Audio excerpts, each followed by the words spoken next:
So, we forgot to make verses last week, and we apologize. So, we're going to make it now, and we're going to do Striper, Soldiers Under Command. Back up. And this is my copy of this record.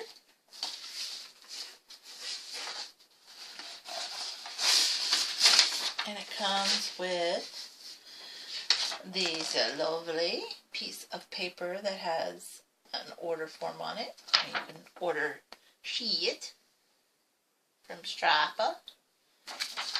You can't anymore. I doubt it anymore. This is the lyric sheet that comes with it. And my copy of this vinyl is white.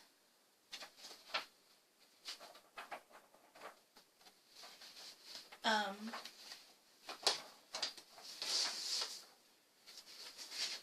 want to say that I had another. You do. There's another copy in there. There's another one in there, black vinyl. A black vinyl copy? Mm-hmm. Yeah, I thought I had 2 copies of this. You get your lyric sheet. I won't. So this was Branton's pick. Yeah. I got it. And I'm gonna let him start. So go ahead, babe. Okay, well, this is STRYPER's second album. Came out in 1985, I believe.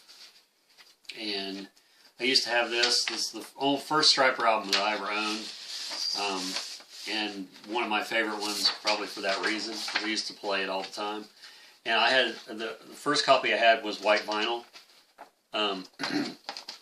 And I went to a record show years and years later because I traded my original copy off for who knows what. I don't know why I done that. And found it at that record show, and I think I paid $30, $40 for it, which even now to me that sounds ridiculous, but I wanted it so bad. And I've probably seen that on white vinyl. Obviously, you've seen it once, but I think we've seen it 3 or 4 times on white vinyl since then. At least that many. But I thought at the time I was never going to find it, so that's part of the reason why I flipped out and didn't care how much I paid for it. But anyway, it's a good album. I like every song on it. And that was my introduction to STRYPER. And back in the 80s, they were a standout band among other bands because of their Christian lyrics and so on, which everyone out there that knows STRYPER knows all about the band being a Christian band. And there's nothing wrong with that. Actually, that's part of the reason that I was into them at first, or continued to be into them. And they were one of the bands that, other than Petra, that I was even aware of that, I didn't know. Of course, back later in the 80s, a lot of those metal bands that were Christian bands, they started coming out of the woodwork. And I want to say that it was because of STRYPER. I don't know that for sure, but it seemed like right after that, you've seen a lot of other bands like Barren Cross and White Cross and Holy Soldier, and there's tons of those bands. And I bought all that stuff because, and now I'd like to have it all on vinyl, which I only have very few. I have STRYPER and I have a Guardian, some Petra, some STRYPER, and I think I have some Blood Good, and you have a Deliverance. And I have Guardian. And I have this is all on vinyl. Holy Soldier. On vinyl? You don't have that on vinyl? Yeah, I do. The first album? I think so. Or is it Last Train? Mm-hmm. It's the red and black cover. I don't remember. If it's the first album, I'm going to have to borrow that. No, he's not. Off subject. Anyway, first STRYPER single off this album was Soldiers Under Command, the title song. And they had a video for that. They played on Headbangers Ball. And I remember one time, or it wasn't Headbangers Ball at that time, it was called Heavy Metal Mania on MTV. And Dee Snider was the host. And I remember one segment on there, they played Soldiers Under Command, and right after that, he said, that was STRYPER, Soldiers Under Command. And he said, all you people been writing in, you can put away your smoldering Crayolas, you got what you want. So I, for some reason, just always remember that. And And I think Crayola, the box of Crayola, isn't it yellow and black? It's yellow and green. Whatever. We'll say yellow and black. So anyway, I don't know. What else can I say about it? What do you got to say about it, Phantom? Purr? Okay, purr. I personally was introduced to STRYPER in the 80s. This album? Or probably To Hell with the Devil. That's what most people I think it was To Hell with the Devil.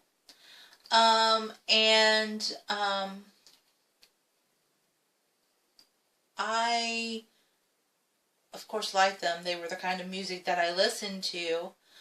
But I wasn't heavy into them, like I was Motley Crue or Rat or any of that kind of stuff. But I did like them. And then once I did get into church and become a Christian and that kind of thing, then I did get into STRYPER a lot more. Look at him looking at his picture.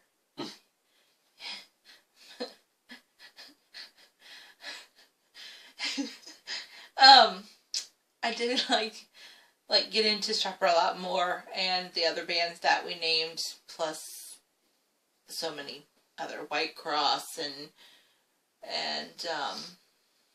gosh, What was that one that you bought a while back? Saint. So many other bands I can't even. There was think another of band called Holy Saint. I have that on cassette somewhere. Top of my head, I can't think of. But they are a Christian metal band, and I do love them to pieces. I really do. This particular album is fantastic. Not my favorite by any means, but it is fantastic. Off of this record, sorry, Phantom, I gotta move ya.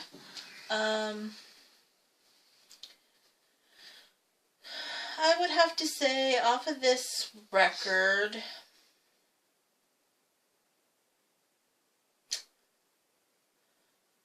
What are you trying to say? I like the majority of the songs on here, but I like all of them. the fact that they did the Battle Hymn of the Republic as the last song in here is really kind of cool. I like their version of that. Yeah, I do too. I'm trying to think of which song would stand out to me the most. Robert Sweet has swords. He's holding swords there. Back, I don't know if you showed that. You probably did. This picture, I think it was from the same photo session, was on the cover of Hit Parader. Yeah, I think it was him and one of the members of Motley Crue, Nikki Sixx or somebody. Probably Nikki. It was like the Heaven and Hell cover. Oh, you yeah. Remember that? Yeah, it was Nikki. I'd have to say probably Make Me Wanna Sing is probably one of the standout songs on here for me. They did that on the Dove Awards. Pat Boone introduced them. And did they? Yeah. I didn't see that. Yeah, I would have to say that's probably one of the standout songs on this album for me. Overall, what would you give it? As far as the 10 spins, is Yep. that what you're saying? Yeah, I'd give it 10 spins, no question, because it's still an album that I can listen to. It doesn't feel dated to me. I mean, it's obviously nostalgic because I grew up with it, listening to it in high school. And when I was listening to this record, nobody knew who STRYPER was until, Tell What the Devil came out. Then people, and they had, I think Honestly was on Dial MTV like every day. It was on the top. Oh my god, like number totally one was. for the longest time, and even Free and Calling on You. And I got so sick of that stupid song. I wasn't really sick of it, but Ugh. as far as Dial MTV, I quit watching it for a while because everything that they were showing is like it's the same thing every day. But that was MTV, really. It was Bon Jovi and Warrant, and they were just showing the same videos over and over, just in a different spot, really. I think all that was rigged myself. But I think everything's rigged. So, but this is the copy I have too on white vinyl, and it's like one of those records. It's really, I think, as far as I can remember, it's the very first colored vinyl that I ever seen. and it's the first colored vinyl I ever owned at the time. So that alone, other than it being a great album and it being Stryper, I think that's really another reason that makes it, you know, really awesome. And the label, I mean, I just used to pull this out and look at it so much and play it so much. It's a wonder it was still a white vinyl when I got done with it. Isn't that the one that you paid $40 for? Yeah, at the Columbus Record Show. And I paid like $10 for mine. Right. She always gets good deals. She's very lucky in that. I mean, I'm lucky when it comes to finding obscure, you know, crazy stuff, but she's lucky when it comes to, I don't know, I can look around if I look for long enough and find everything in here that's like, really? You found that and you paid nothing for it almost? You know, it's like, yeah, she's lucky like that. I don't know. So yeah, I'd give it 10 spins for sure. Actually, if you want to go as far as that, I'd say Stryper's first 4 albums, I'd give 10 spins for each one of those. And their 5th album, Against the Law, where they went black and blue instead of yellow and black, I would give it probably 8 spins. No, you're not doing that. I'm not doing what? You can't give the whole discography 10 spins. We're not doing the whole No, I mean 10 spins per album. I know, that's what I'm saying. We're not doing the whole discography. I'm just saying. What song? Well, Soldiers Under Command is probably the one that I've heard the most. The first one I heard, first video I seen. And then I also had that Live in Japan VHS tape concert, and I used to watch that all the time. I copied it for people, and